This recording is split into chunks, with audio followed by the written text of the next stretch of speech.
एक और मौका आया, वो भी बड़ी परेशानी का था। इमाम कायनात सफर में है, सईदा आयशा रज़ी अल्लाह तआला अन्हा साथ हैं और हार गुम हो गया। बड़ी परेशानी हुई, तलाश करने लगे।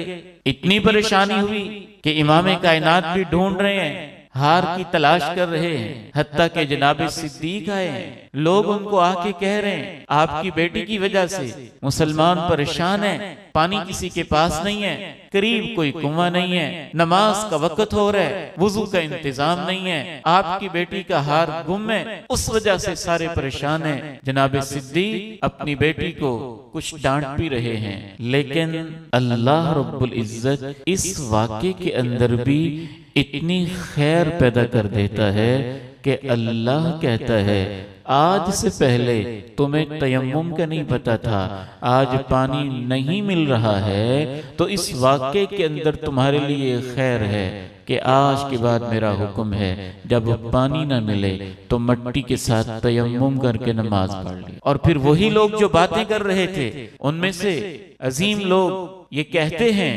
कि अबू बकर के घर वालों, अल्लाह ने तुम्हें मुबारक ही बड़ा बनाया है, तुम पर कोई परेशानी भी आती है तो अल्लाह मुसलमानों के लिए बरकत का जरिया बना दे।